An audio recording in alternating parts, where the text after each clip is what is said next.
Hello everyone, welcome you all in our next lecture video of chemical bonding. इस lecture video में हम लोग covalent bond के बारे में डिस्कस करेंगे, कैसे वो बनता है, कैसे क्या उसके लिए अलग अलग थ्योरीज थी, क्या क्या अलग अलग पॉइंट्स थे, वो सारे पॉइंट्स हम लोग डिस्कस करने वाले हैं। लास्ट लेक्चर वीडियो में हम लोगों ने आयनिक बॉन्ड हम डिस्कस कर चुके हैं, हाइड्रेशन एनर्जी, लैटिस एनर्जी, ये सारे पॉइंट्स हम लोग इंपॉर्टेंट पॉइंट्स डिस्कस कर चुके हैं। अगर वो वीडियोस आपने नहीं देखे हैं तो आप प्लेलिस्ट पे जाइए और जाके नेक्स्ट लेक्चर वीडियो, पीछे एक लेक्चर वीडियोस देख सकते हैं। ठीक है, तो फटाफट स्टार्ट करते हैं कोवलेंट बॉन्ड से कि कोवलेंट बॉन्ड क्या होता है, कैसे बनता है, सारी डिटेल में हम लोग बेसिक से लेके बहुत अच्छे लेवल पर डिस्कस करेंगे। तो सबसे पहले हम लोग डेफिनेशन की बात कर लेते हैं कि whenever a chemical bond is formed by sharing of electron between bonded atoms, then it is known as covalent bond and the valency is known as covalency। क्या बात समझ में आई क्या?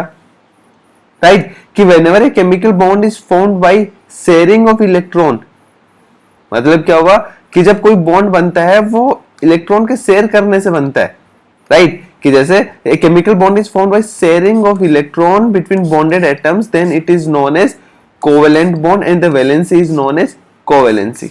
ठीक है, अब आयनिक बॉन्ड में क्या था, अगर हम लोग मैं तुम्हें बताऊं कि अगर हम लोगों ने डिस्कस किया था कि अगर मान लेते हैं कोई NaCl है, ये आयनिक बॉन्ड बनाता है, तो इसमें क्या होता है, सोडियम अपना इलेक्ट्रॉन लूज करता है और क्लोरीन एक्सेप्ट करता है, तो सोडियम पे प्लस आता है, Cl पे माइनस आता है। तब एक्चुअल में क्या हो रहा होगा, ये बॉन्ड कैसे बन रहा होगा कि सोडियम पे प्लस आएगा, क्लोरीन पे माइनस आएगा, और उनमें जो अट्रैक्शन होगा उसे हम लोग क्या बोल देंगे, एक आयोनिक बॉन्ड है। क्या बात समझ में आई क्या? आयोनिक बॉन्ड में क्या होता है, इलेक्ट्रॉन का कंप्लीट ट्रांसफर होता है।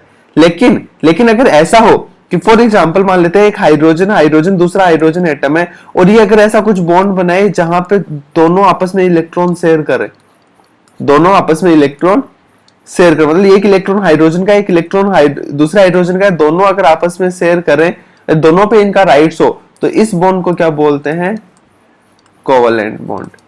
क्या बात समझ में आई क्या? कि एक ऐसा बॉन्ड जो बनता है आपस में इलेक्ट्रॉन शेयरिंग से, तो उसे कोवेलेंट बॉन्ड बोलते हैं, और जितने इलेक्ट्रॉन शेयर होते हैं उसे क्या बोलते हैं, कोवेलेंसी। जैसे H2 के लिए क्या हो जाएगा, एक क्या हो जाएगा उसका, कोवेलेंसी। बात समझ में आई क्या? अब देखो, जैसे अगर हम लोग आयोनिक बॉन्ड की बात कर रहे थे, तो आयोनिक बॉन्ड किनके बीच में फॉर्म हो रहा था, आयोनिक बॉन्ड में क्या होना चाहिए भाई, एक इलेक्ट्रॉन डोनेट कर पाए आसानी से, दूसरा इलेक्ट्रॉन एक्सेप्ट कर पाए। तो हम लोग बोलते हैं कि मेटल्स होते हैं, उनके इलेक्ट्रॉन डोनेट करने की टेंडेंसी होती है, तो आयोनिक बॉन्ड बन रहा था मेटल्स और नॉन मेटल्स के बीच में। Got it? क्या बात समझ में आई क्या, कि आयोनिक बॉन्ड किन के बीच में बन रहा था, मेटल्स और नॉन मेटल्स के बीच में। लेकिन अगर हम लोग कोवेलेंट बॉन्ड की बात करते हैं, तो कोवेलेंट बॉन्ड क्या होगा, कोवेलेंट बॉन्ड इलेक्ट्रॉन शेयरिंग से बनता है, हाँ या ना? क्या बात समझ में आई क्या?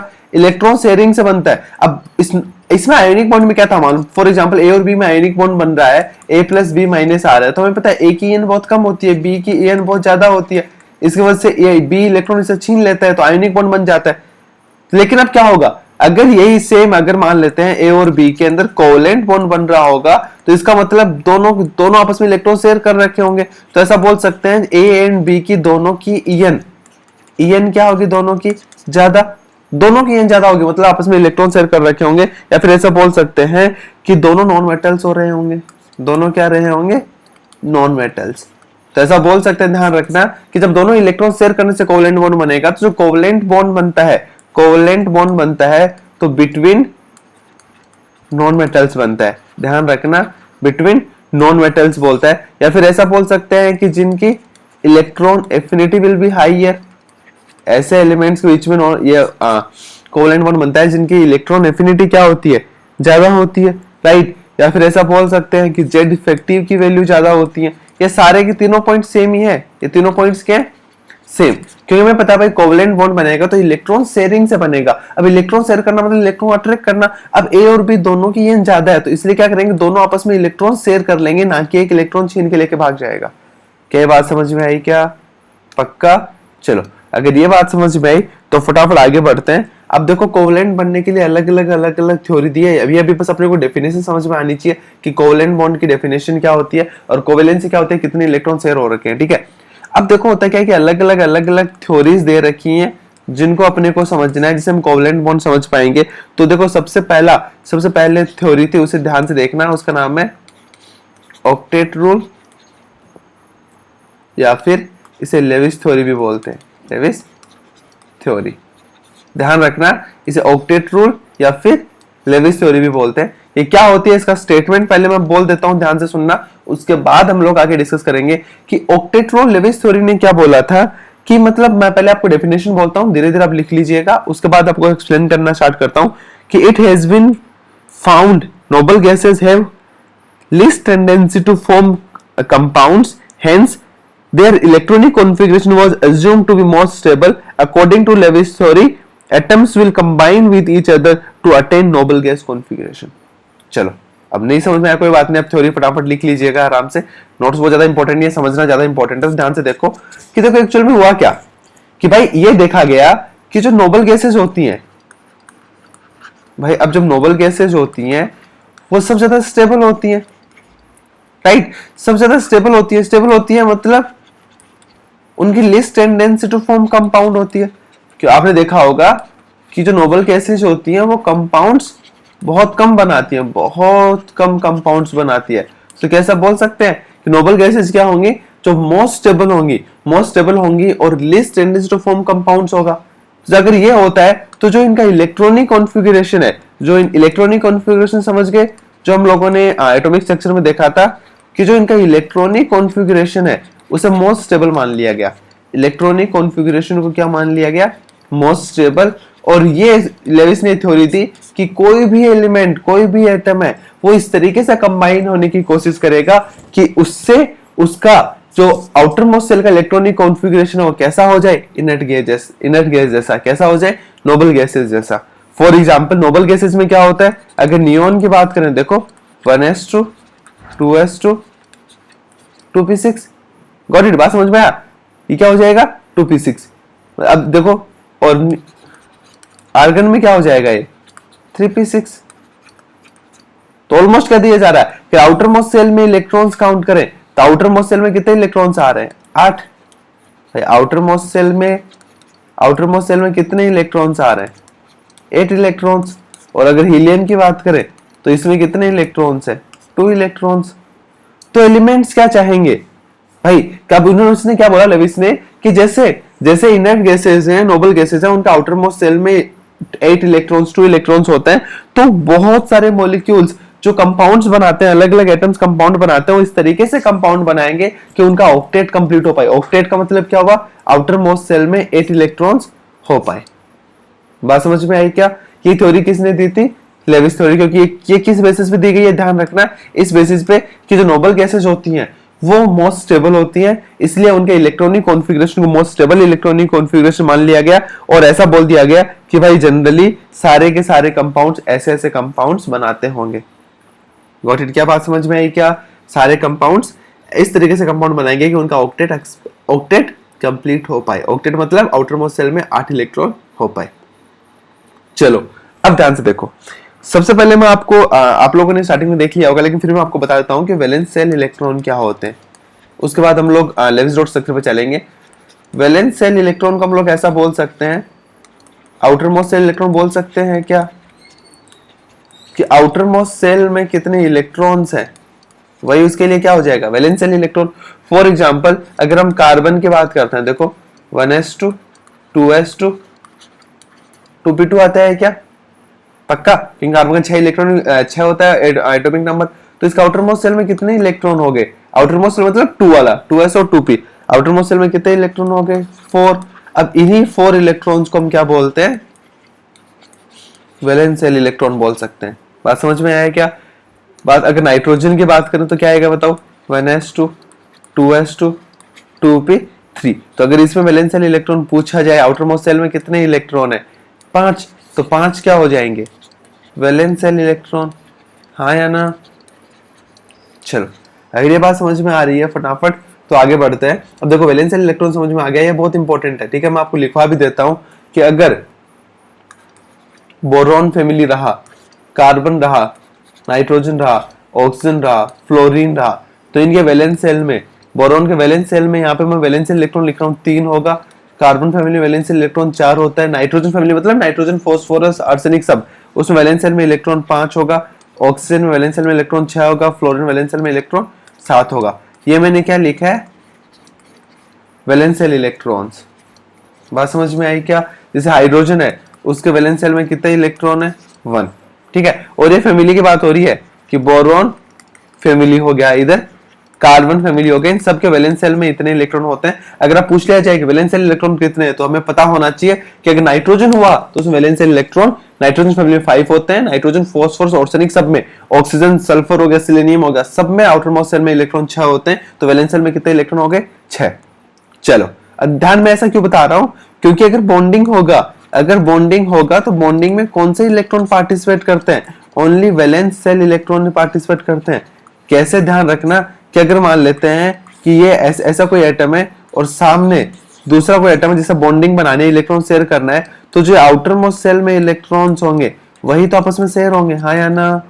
ये दोनों के दोनों क्या है, आउटर मोस्ट सेल में। अब आउटर मोस्ट सेल में इलेक्ट्रॉन वही बॉन्डिंग में शेयर होंगे, इसलिए हम लोग बोल सकते हैं वैलेंस शेल इलेक्ट्रॉन ही बॉन्डिंग में पार्टिसिपेट करते हैं। इसलिए अपने को पता होना चाहिए कि भाई आउटर मोस्ट सेल में या वैलेंस शेल में कितने इलेक्ट्रॉन हैं, क्योंकि जब पता होगा जितने इलेक्ट्रॉन होंगे उतने ही तो बॉन्डिंग में पार्टिसिपेट कर पाएगा। Got it. चलो, अगर ये बात समझ में आया तो फटाफट देखो नेक्स्ट हेडिंग डालते हैं और पढ़ना स्टार्ट करते हैं कि कैसे स्ट्रक्चर्स बनती हैं और कैसे कोवलेंट बॉन्ड बनता है। तो उसके लिए देखो एक मेथड था लोइस डॉट स्ट्रक्चर। ठीक है, ये पॉइंट क्या है, लेविस डॉट स्ट्रक्चर बोल दिया गया, या फिर इसे लेविस डॉट रिप्रेजेंटेशन भी बोल देते हैं। अभी देखो ये क्या है, सेम चीज है, देखो कि सेम वही ऑक्टेट रूल पे ही डिपेंड करता है। कि फॉर एग्जांपल देख लो कि मान लेते हैं हाइड्रोजन, एक हाइड्रोजन है, दोनों को बॉन्ड बनाना है। ठीक है, अगर हाइड्रोजन की बात करें, इसके वैलेंस शेल में इलेक्ट्रॉन 1s1, इसके वैलेंस शेल में भी इलेक्ट्रॉन 1s1, एक एक इलेक्ट्रॉन है, इसके वैलेंस शेल में इलेक्ट्रॉन 1 है। अब ये किस तरीके से कंपाउंड बनाना चाहेगा कि भाई ये चाहेगा कि भाई इसका इनर्ट गैस कॉन्फ़िगरेशन हो जाए, नोबल गैस कॉन्फ़िगरेशन हो जाए, मतलब हीलियम की तरह। तो इसका वैलेंस शेल में कितने इलेक्ट्रॉन चाहता है, ये वैलेंस शेल में कितने इलेक्ट्रॉन चाहता है कि 2 इलेक्ट्रॉन हो जाए। अब क्या होगा, ये हाइड्रोजन इस दूसरे हाइड्रोजन एटम के पास आएगा और बोलेगा भाई 1 इलेक्ट्रॉन दे दे प्लीज। ये क्या बोलेगा, 1 इलेक्ट्रॉन दे दे। अब ये हाइड्रोजन बोलेगा कि मेरे पास भाई 1 इलेक्ट्रॉन है, भाई मेरे पास तो ये खुद का 1 ही इलेक्ट्रॉन है। ये बोलेगा मेरे पास भी 1 इलेक्ट्रॉन है। तो ये जो इसे मांगने गया बोलेगा तुम मुझे, ये इसे मांगने गया बोला कि तुम मुझे दे दे, भाई दोनों को इलेक्ट्रॉन चाहिए। तो फिर उन्होंने कोई समझदार आदमी इनको बोला कि तुम एक काम करो कि भाई देख ये हाइड्रोजन एटम है, तू भी हाइड्रोजन एटम है, तू अपना इलेक्ट्रॉन यहाँ रख, तू अपना इलेक्ट्रॉन यहाँ रख, और आपस में शेयर कर लो। शेयर कर लो मतलब अगर तेरे से कोई पूछे कि तेरे पास में कितने इलेक्ट्रॉन है, तो तू क्या बोलेगा, 2। और अगर तेरे से कोई पूछे तेरे पास कितने इलेक्ट्रॉन है, तो कितना बोलेगा, 2। अब ये क्या हो गए, ये हो गए शेयर्ड इलेक्ट्रॉन, हाँ या ना, बात समझ में आया। अब दोनों ने क्या होगा, एक एक इलेक्ट्रॉन शेयर कर लिया। और इस बॉन्ड को हम लोग बहुत कुछ जगह तुम्हें एक सिंगल लाइन से भी दिखाता है। सिंगल लाइन मतलब सिंगल बॉन्ड, सिंगल लाइन मतलब सिंगल बॉन्ड। और कितने इलेक्ट्रॉन शेयर हुए, एक एक इलेक्ट्रॉन शेयर हुआ दोनों का। अब ये क्या हो गया, एक ऐसा बोल सकते हैं कि एक लेविस डॉट स्ट्रक्चर हो गया। इसको क्या बोलते हैं, लेविस डॉट स्ट्रक्चर। क्योंकि अब इसके अगर ऑक्टेट की बात करें, इसके आउटर मोस्ट सेल में भी 2 इलेक्ट्रॉन, इसके आउटर मोस्ट सेल में भी 2 इलेक्ट्रॉन, दोनों का वाला हो गया, हाँ या ना। क्या बात समझ में आया। चलो एक एग्जांपल और लेते हैं HF का। ठीक है, देखो हाइड्रोजन के वैलेंस शेल में इलेक्ट्रॉन 1 इलेक्ट्रॉन है। फ्लोरीन की बात करें, वैलेंस शेल में कितने इलेक्ट्रॉन है, 7 इलेक्ट्रॉन है। कैसे निकालते हैं, जस्ट अभी मैंने बताया था कि अभी मैंने, जिसको नहीं पता आप पीछे वीडियो जाके दोबारा देख ले कि वैलेंस शेल इलेक्ट्रॉन कैसे निकाले थे, ये पता होना चाहिए। फ्लोरीन में 7 होता है। अब फ्लोरीन क्या चाहता है कि उसे 1 इलेक्ट्रॉन कहीं ना कहीं से मिल जाए, हाँ या ना। ये क्या चाहता है अपना कि कहीं से 1 इलेक्ट्रॉन गेन करना, और ये क्या चाहता है, इसे भी 1 इलेक्ट्रॉन मिलना। तब देखो एक्चुअल में क्या होगा, एक हाइड्रोजन आएगा, दूसरा फ्लोरीन आएगा। फ्लोरीन के वैलेंस शेल में कितने इलेक्ट्रॉन है, 7 है। तब हाइड्रोजन के वैलेंस शेल में इलेक्ट्रॉन 1 है। अब फ्लोरीन बोलेगा चल भाई दोनों भाई शेयर कर लेते हैं, हाइड्रोजन बोलेगा दोनों भाई चल मैं भी शेयर कर लेता हूं, मुझे भी चाहिए। तब ये दोनों शेयर कर लेते हैं, और शेयर करने से देखो अब जो ये बॉन्ड बनेगा, ये अब देखो फ्लोरीन के वैलेंस शेल में कितने इलेक्ट्रॉन हो गए, 8। और अगर हाइड्रोजन की बात करें तो हाइड्रोजन के वैलेंस शेल में कितने इलेक्ट्रॉन हो गए, 2। अब ये जो बॉन्ड बना सिंगल एक एक इलेक्ट्रॉन शेयर करने से बना, तो इसे HF ऐसे भी बॉन्ड दिखा सकते हैं। Got it. अगर ये बात समझ में आई तो फटाफट आगे बढ़ते हैं, क्योंकि ये बहुत आसान सा है। तब ये इनको बोलते हैं, अब ये जो स्ट्रक्चर है इसे बोलते हैं लेविस डॉट स्ट्रक्चर। क्या बोलते हैं, लेविस डॉट स्ट्रक्चर। ठीक है, चलो कुछ एग्जांपल्स और लेते हैं। मैं तुम्हें बहुत सारे एग्जांपल्स करवाऊंगा, उससे पहले मैं आपको बताना चाह रहा हूं कि मतलब एक्चुअल में अब ये रूल्स क्या होते हैं लेविस डॉट स्ट्रक्चर बनाने के। ये कुछ रूल्स हैं जो तुम्हारी हेल्प कर देंगे भाई तुम स्ट्रक्चर कैसे बना सकते हो। बाकी स्ट्रक्चर देखो धीरे धीरे खुद को समझ में आ जाएगा। सबसे पहले रूल्स देखो कि भाई हमें क्या देखना है कि सेंट्रल एटम का सिलेक्शन करना है। सेंट्रल एटम का मतलब क्या होगा, कि जैसे फॉर एग्जांपल मान लो CH4 है, अब इसमें देखो कार्बन से ऐसे 4 हाइड्रोजन कनेक्टेड रहते हैं, तो अब ये इस कार्बन को क्या बोलेंगे, सेंट्रल एटम, कि भाई ये एक एटम सेंटर में है, बाकी एटम इससे कनेक्टेड है, इसे क्या बोलेंगे, सेंट्रल एटम।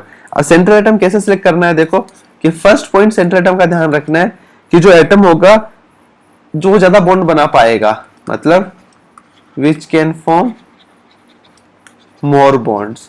मोर बॉन्ड कौन, ज्यादा बॉन्ड कौन बनाएगा, जिसके वैलेंस शेल में ज्यादा इलेक्ट्रॉन्स होंगे, जिनके वैलेंस शेल में ज्यादा इलेक्ट्रॉन होंगे तो वो चांसेस है कि वो क्या रहेगा, सेंट्रल एटम रहेगा। ये रूल्स परमानेंट नहीं है, ऐसा नहीं कि 100% रिजल्ट देगा, लेकिन आपका बहुत सारी हेल्प कर देगा। बाकी धीरे धीरे आगे की पूरी केमिस्ट्री पढ़ते जाओगे, धीरे धीरे समझ में आता जाएगा, बहुत आसान रहेगा। ठीक है, तो हम लोग क्या बोल सकते हैं कि भाई दूसरा पॉइंट क्या होगा, which is bigger in size, which is bigger in size, कि मतलब हमें अगर हमारे पास बहुत सारे एटम्स है एक कंपाउंड में, तो हमें सेंट्रल एटम कनेक्ट चूज करना हो, तो हमें ये पॉइंट्स हमें देखना है, जिसकी साइज बड़ी होगी, या फिर अब साइज बड़ी होगी तो which has less En, electronegativity क्या हो जाएगी, कम हो जाएगी डेफिनेटली, भाई साइज बड़ी तो En क्या हो जाएगी, कम। और ऐसा बोल सकते हैं which is in less number, जो कम नंबर में हो। फॉर एग्जाम्पल अगर CH4 की बात हो रही तो कार्बन क्या हो जाएगा, सेंट्रल एटम हो जाएगा। ये पॉइंट कुछ पॉइंट्स है जिनको ध्यान रखना है। दूसरा जो लेविस डॉट स्ट्रक्चर बनाते वक्त ये पॉइंट्स बहुत काम आएंगे।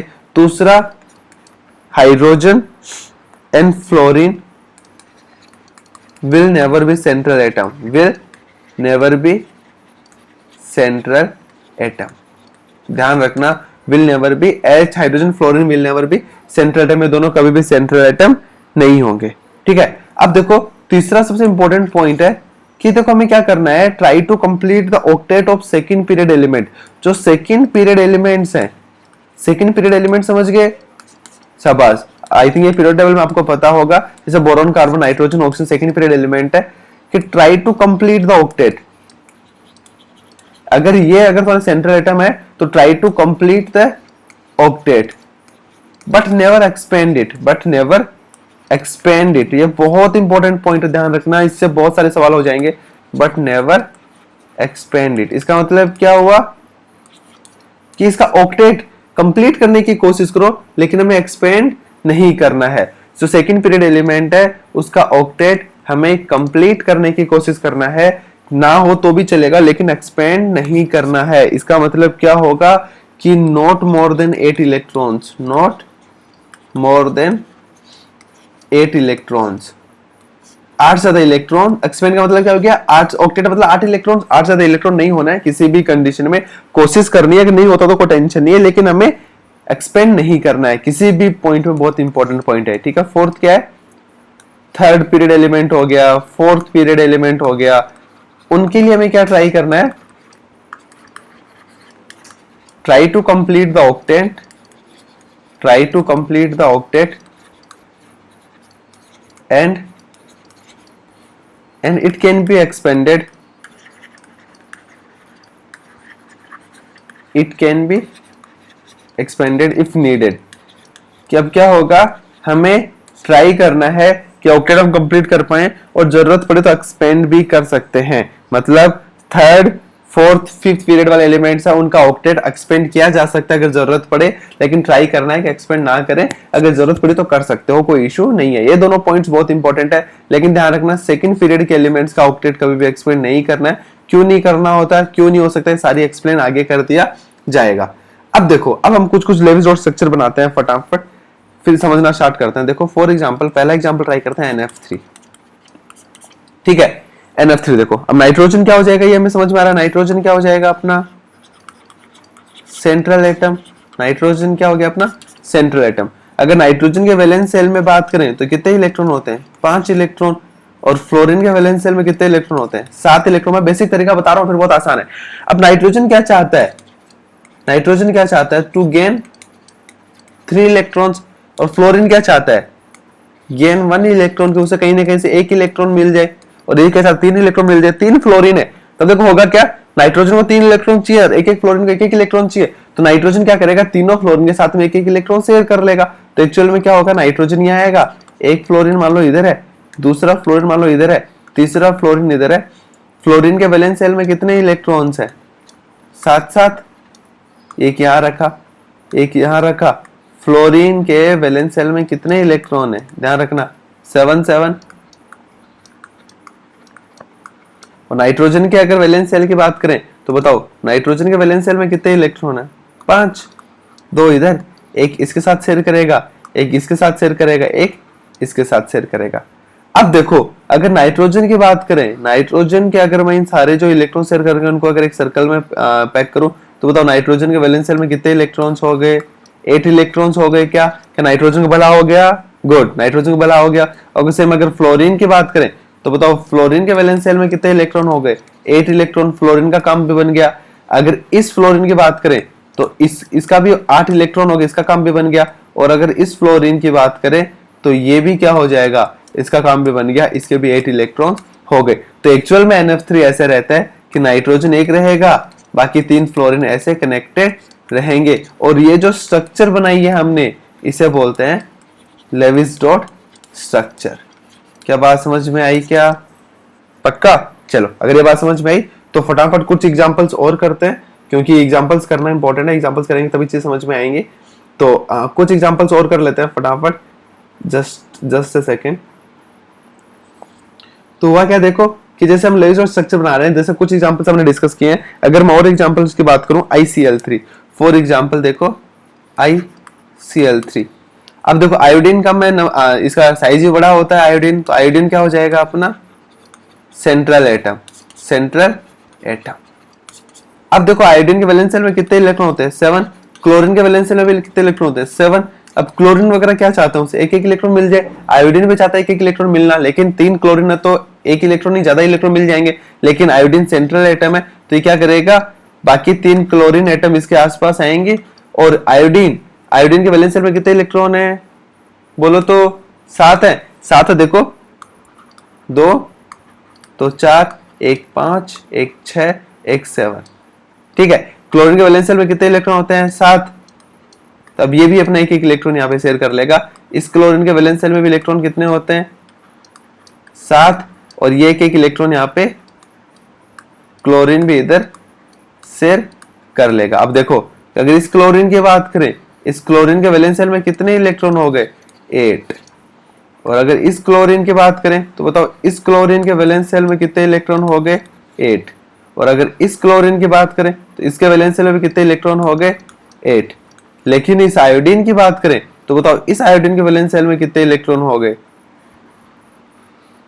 6 और 4 10। इसके वैलेंस सेल में कितने इलेक्ट्रॉन हो गए, 10 इलेक्ट्रॉन। लेकिन ये एग्जिस्ट कर सकता है, ये पॉसिबल है, ये तुम बना सकते हो। क्यों बना सकते हैं, क्योंकि हमने देखा था कि आउटर मोस्ट सेल में अगर second third period third fourth period का एलिमेंट्स है तो वहां पे ऑक्टेट एक्सपेंड हो सकता है, तो इसमें कोई गलत नहीं है। अब देखो एक एग्जांपल और करते हैं, BF3। देखो BF3 की बात करें तो एक्चुअल में ये क्या हुआ होगा, बहुत ध्यान से देखो कि देखो भाई बोरोन है, बोरोन के वैलेंस सेल में कितने इलेक्ट्रॉन होते हैं, 3। फ्लोरीन के वैलेंस सेल में कितने इलेक्ट्रॉन होते हैं, 7। तो ये बोरोन क्या चाहेगा कि उसे 5 इलेक्ट्रॉन मिल जाए, फ्लोरीन क्या चाहेगा उसे 1 इलेक्ट्रॉन मिल जाए। तब देखो एक्चुअल में कैसे होगा, एक बोरोन रहेगा, साथ में 3 फ्लोरीन आएंगे। हर एक फ्लोरीन के वैलेंस सेल में कितने इलेक्ट्रॉन होते हैं बताओ, 7 होते हैं। तो देखो 2 2 4 5 6 1 7। सेम इसके पास में यही सीन है, हर एक फ्लोरीन अपना अपना एक एक इलेक्ट्रॉन शेयर कर लेगा, क्योंकि एक एक इलेक्ट्रॉन शेयर करने से उसका भला हो जा रहा है ना। उसके वैलेंस से आउटर मोस्ट सेल में कितने इलेक्ट्रॉन हो जा रहे हैं, टोटल 8 हो जा रहे हैं। बोरोन पे वैलेंस सेल में कितने इलेक्ट्रॉन है, कंप्लीट 3 इलेक्ट्रॉन है। अब देखो अब फ्लोरीन का क्या हुआ, जैसे इन्होंने ऐसे शेयर किया, फ्लोरीन के वैलेंस सेल में कितने इलेक्ट्रॉन हो गए, 8। इधर देखो, इधर भी इस फ्लोरीन के वैलेंस सेल में कितने इलेक्ट्रॉन हो गए, 8। इसमें देखें तो भी 8। लेकिन अगर इस बोरोन की बात करें तो बोरोन के वैलेंस सेल में कितने इलेक्ट्रॉन है, 6। ध्यान रखना बोरोन के वैलेंस सेल में कितने इलेक्ट्रॉन है, 6 इलेक्ट्रॉन। लेकिन ये पॉसिबल है क्योंकि हमें सेकंड पीरियड एलिमेंट का ऑक्टेट एक्सपेंड नहीं करना। अगर भी वैकेंट रहे तो चलेगा, अगर सारे ना हो तो चलेगा, लेकिन हमें एक्सपेंड नहीं करना। इसलिए देखो BF3 ऐसा रहता है, इसका ऑक्टेट एक्सपेंड नहीं हो सकता। बात समझ में आई क्या? चलो लास्ट एक एग्जांपल और देख लेते हैं, उसके बाद हम लोग इनके लिए मेरिट्स डीमेरिट्स देखेंगे। कि अगर हम लोग बात करें H2CO3 की बात करते हैं तो ध्यान से देखिए, देखो H2CO3 कैसे बना सकते हो। बाकी धीरे धीरे प्रैक्टिस से सब कुछ तुम्हें आ जाना है। तो देखो हुआ क्या होगा, एक कार्बन रहा होगा, ठीक है, तो इसके बगल में देखो एक ऑक्सीजन आएगा, दूसरा ऑक्सीजन आएगा, तीसरा ऑक्सीजन आएगा। ऑक्सीजन को कितने वैलेंस शेल में इलेक्ट्रॉन कितने हैं? ऑक्सीजन के वैलेंस शेल में इलेक्ट्रॉन 6 है, कार्बन के वैलेंस शेल में इलेक्ट्रॉन 4 है, हाइड्रोजन वैलेंस शेल में इलेक्ट्रॉन 1 है। तो ऑक्सीजन क्या चाहता है? उसे 2 इलेक्ट्रॉन मिल जाए। कार्बन चाहता है उसे 4 इलेक्ट्रॉन मिल जाए। हाइड्रोजन क्या चाहता है? उसे 1 इलेक्ट्रॉन मिल जाए। और हमें कंप्लीट भी करना, तो क्या करेगा? ऑक्सीजन के वैलेंस शेल में इलेक्ट्रॉन कितने हैं बताओ भाई? 6। तो एक ऑक्सीजन क्या करेगा? अपने जो दो इलेक्ट्रॉन थे, मैं आपको बता रहा हूं, जो 2 इलेक्ट्रॉन थे, ये क्या करेगा? यहाँ पे कार्बन के साथ शेयर कर लेगा। ठीक है, अब ये ऑक्सीजन यहाँ पे 1 इलेक्ट्रॉन कार्बन के साथ शेयर करेगा, 1 ऑक्सीजन यहाँ शेयर करेगा, फिर हाइड्रोजन बचेंगे। तो एक ऑक्सीजन इस हाइड्रोजन के साथ में 1 इलेक्ट्रॉन अपना शेयर कर लेगा। ठीक है, यहाँ पे कार्बन अपना 1 इलेक्ट्रॉन यहाँ पे शेयर कर लेगा। ठीक है, तब देखो अगर हम लोग ये स्ट्रक्चर बनाना चाहें तो देखो कैसे क्या बन जाएगा। ध्यान से देखो, इस ऑक्सीजन के वैलेंस शेल में कितने इलेक्ट्रॉन हो गए? 8 हो गए क्या? इस हाइड्रोजन वैलेंस शेल में इलेक्ट्रॉन कितने हो गए? 2। ऑक्सीजन का काम भी हो गया, इधर इस ऑक्सीजन का काम हो गया, इधर इस ऑक्सीजन का काम हो गया, क्योंकि देखो ऑक्सीजन के पास में लोन पेयर भी ये और इलेक्ट्रॉन्स भी तो हैं। और इस कार्बन के पास देखो, इस कार्बन का काम भी हो गया। और अगर इसे वैसे लाइन से स्ट्रक्चर बनाना चाहें तो क्या बन जाएगा? डबल बॉन्ड क्यों बना रहा हूं? क्योंकि यहाँ पे 2 इलेक्ट्रॉन शेयर हुए हैं। ध्यान से देखना कि डबल बॉन्ड कार्बन ऑक्सीजन के बीच डबल बॉन्ड है, इसका मतलब यहाँ पे इन्होंने क्या क्या इलेक्ट्रॉन शेयर किए? 2 इलेक्ट्रॉन शेयर किए। यहाँ पे देखो ये OH आ गया, ये OH आ गया। बात समझ में आई क्या? ये धीरे धीरे स्ट्रक्चर से धीरे धीरे समझ में आ जाएगा, लेकिन ट्राई करो कि इस तरीके से बना पाए। स्ट्रक्चर एक ज्यादा तुम बना सकते हो, लेकिन जो सही स्ट्रक्चर वो यही है, और इसमें तुम्हें टाइम लगेगा थोड़ा सा, एक दिन में ये चीजें नहीं हो पाएंगी। तो बाकी बहुत सारे एग्जांपल्स आएंगे, अब तुम सवाल करने की कोशिश करना। बाकी इसमें कुछ और डाउट है तो तुम मेरे से पूछना। ठीक है, ये बात समझ में आई क्या? चलो, क्या अब देखो थोड़ा सा हम लोग लिमिटेशन की बात कर लेते हैं। कि अब अगर हम लोग लिमिटेशन की बात करें कि जो लिमिटेशंस क्या है, जो ऑक्टेट रूल हम लोगों ने देखा उसकी लिमिटेशंस क्या, उसके कुछ लिमिटेशन भी है वो एग्जैक्ट सही नहीं है। लिमिटेशन क्या है हम फटाफट देख लेते हैं। कि देखो सबसे पहले लिमिटेशन क्या हो जाएगी? सबसे पहले हम लोग बोल सकते हैं कि इनकम्प्लीट ऑक्टेट। इनकम्प्लीट ऑक्टेट कि अब देखो बहुत सारे ऐसे भी एलिमेंट्स हैं जिनका ऑक्टेट इनकम्प्लीट है। जैसे फॉर एग्जांपल BF3 देख लो, AlCl3 देख लो, राइट, BCl3 देख लो। ये कुछ एग्जांपल्स जहां पे ऑक्टेट क्या है? इनकम्प्लीट है। BF3 का हम लोगों ने देखा था कि जब स्ट्रक्चर बनेगा BF3 का समथिंग कुछ ऐसा ही बनेगा कि इलेक्ट्रॉन एक इलेक्ट्रॉन शेयर कर लेंगे। तो बोरॉन के वैलेंस जो आउटर मोस्ट शेल है इसमें कितने इलेक्ट्रॉन है? 6 है। तो ऐसा बोल सकते हैं इनका ऑक्टेट क्या है? इनकम्प्लीट। और ध्यान रखना जिनका ऑक्टेट इनकम्प्लीट होता है, 8 से कम इलेक्ट्रॉन कम होते हैं, उसे बोलते हैं हाइपोवैलेंट। बहुत इंपॉर्टेंट है, इनको क्या बोलते हैं? हाइपोवैलेंट कंपाउंड्स। ये जेईई में सवाल पूछ लिया जाता है कि अगर अब तुम्हें पूछ लिया जाएगा हाइपोवैलेंट कंपाउंड्स क्या, नीट में तो बहुत सवाल पूछे जाते हैं इस पे। हाइपोवैलेंट कंपाउंड क्या होंगे? ऐसे कंपाउंड जिनका ऑक्टेट या फिर जब बॉन्डिंग कर रहे होंगे तो उसका आउटर मोस्ट शेल में कितने इलेक्ट्रॉन होंगे? 8 से कम इलेक्ट्रॉन होंगे, तो उन्हें क्या बोलेंगे हम लोग? हाइपोवैलेंट बोलेंगे। ठीक है, ये एक लिमिटेशन हो गया। दूसरा हम लोग ऐसा बोल सकते हैं कि भाई ऑक्टेट एक्सपेंशन भी हो रखा है। ऑक्टेट एक्सपेंशन मतलब बहुत सारे कंपाउंड ऐसे हैं जिनका 8 से ज्यादा इलेक्ट्रॉन्स है। फॉर एग्जांपल अगर PCl5 हम लोग देख लेते हैं, ऐसे बहुत सारे एग्जांपल है। SF6 हम लोग देख लेते हैं, SO3 देख लेते हैं। अगर इनमें किसी एक का भी स्ट्रक्चर बनाना चाहूं, देखो PCl5 तो फास्फोरस के वैलेंस शेल में कितने इलेक्ट्रॉन होते हैं? इलेक्ट्रॉन होते हैं 5। भाई बताओ PCl के फास्फोरस के वैलेंस शेल में कितने इलेक्ट्रॉन होते हैं? 5 होते हैं। तो ये सारे अब जैसे ही इलेक्ट्रॉन अपने इनके साथ में शेयर करेगा, तो अगर फास्फोरस की बात करें तो वैलेंस शेल में कितने इलेक्ट्रॉन हो गए? 10। वैलेंस शेल में कितने इलेक्ट्रॉन हो गया? आप मतलब आउटर मोस्ट शेल में कितने इलेक्ट्रॉन हो गए? जब ये बॉन्डिंग किया तो 10 इलेक्ट्रॉन हो गए, मतलब ऑक्टेट एक्सपेंड भी हो गया। तो ये भी है कि इसका बैक पॉइंटर जो ऑक्टेट एक्सपेंड होता है उन कंपाउंड्स को बोलते हैं हाइपरवैलेंट। क्या बोलते हैं? हाइपरवैलेंट। हाइपरवैलेंट ध्यान रखना, हाइपरवैलेंट या फिर सुपर ऑक्टेट। क्या बोलते हैं? हाइपरवैलेंट या फिर सुपर ऑक्टेट कंपाउंड। ध्यान रखना, काफी इंपॉर्टेंट है, काफी सवाल इस पे आते हैं। सुपर ऑक्टेट कंपाउंड्स ये बहुत इंपॉर्टेंट है, दोनों ध्यान रखना। हाइपरवैलेंट क्या होता है और हाइपोवैलेंट क्या होता है, अगर ये समझ में आ गया तो अपना काम बन जाएगा। अब देखो तीसरा एक है ना, हम लोग बैक पॉइंट और लिख सकते हैं। तीसरा बैक पॉइंट क्या है कि देखो ओड इलेक्ट्रॉन स्पीसीज। तीसरा क्या है? Odd electron species. मतलब क्या हुआ कि कुछ ऐसे भाई ऐसे कंपाउंड्स में एग्जिस्ट करता है जिसमें एक इलेक्ट्रॉन एक्स्ट्रा पड़ा रहता है, ये odd electron species. For example अगर NO की बात करते हैं, NO NO की बात करते हैं भाई, नाइट्रोजन है, ऑक्सीजन है। ऑक्सीजन क्या चाहता है, कितने ऑक्सीजन क्या चाहता है बताओ भाई, कि वैलेंस शेल में कितने इलेक्ट्रॉन हो जाए। ऑक्सीजन के वैलेंस शेल में ऑटोनॉमस शेल में कितने इलेक्ट्रॉन होते हैं, 8 इलेक्ट्रॉन, 6 इलेक्ट्रॉन्स होते हैं, तो 2 इलेक्ट्रॉन शेयर करेगा। नाइट्रोजन वैलेंस शेल में कितने इलेक्ट्रॉन होते हैं, 5, तो 2 तो इधर शेयर कर लेगा, एक यहाँ पे ऐसा पड़ा रहेगा। तो अब देखो, अब ये इस तरीके से कंपाउंड बना, क्या ऑक्सीजन का काम तो हो गया, नाइट्रोजन का देखोगे तो वैलेंस शेल में कितने इलेक्ट्रॉन्स हो गए, 4 3 7 हो गए, राइट। और ये एक अलग से इलेक्ट्रॉन पड़ा रहा, तो इसे हम लोग क्या बोल सकते हैं, ऑड इलेक्ट्रॉन स्पीसीज। तो ये भी क्या हो गया, एक इसका नेगेटिव पॉइंट हो गया। एनओ के अंदर क्या हो जाएगा भाई, ये डबल बॉन्ड रहेगा, अब ऐसा बनाते हैं एन डबल बॉन्ड ओ, और इसमें एक इलेक्ट्रॉन ऐसे ही पड़ा रहता है। तो ये क्या हो जाएगा, एक एग्जांपल हो जाएगा किसका, हम लोग ऐसा बोल सकते हैं, एक एग्जांपल हो जाएगा ऑड इलेक्ट्रॉन स्पीसीज का। तो ये भी एक इसका नेगेटिव पॉइंट है। बाकी आज के लेक्चर के लिए अभी इतना काफी है। हम लोग नेक्स्ट लेक्चर के अंदर हम लोग थोड़ा और अच्छे से हम लोग कोऑर्डिनेट बॉन्ड के बारे में पढ़ेंगे, वीबीटी पढ़ेंगे, कोवलेंट बॉन्ड कैसे बना है, ये सारी चीजों के बारे में डिटेल में हम डिस्कस करेंगे। अगेन अगर कुछ भी डाउट हो तो आप अपना कमेंट बॉक्स में कमेंट कर सकते हैं, या फिर हमारा टेलीग्राम चैनल का लिंक डिस्क्रिप्शन बॉक्स में वो ज्वाइन कर सकते हैं, वहां पे अपने डाउट पूछ सकते हैं। और हमारा मेंटोरशिप प्रोग्राम चलता है, जहां पे हम आपको हर एक लेवल पे अब से लेके आपको हर एक, हमारे पूरे मेंटर्स की टीम है जो आपको गाइडेंस देगी, आपको प्रॉपर गाइडेंस दी जाएगी। अगर उसके बारे में डिटेल में जानने के लिए आप टेलीग्राम चैनल पे जाके हमें मैसेज कर सकते हैं, जहां पे हमें हमारी टीम आपको पूरी इंफॉर्मेशन दे देगी। Thank you so much.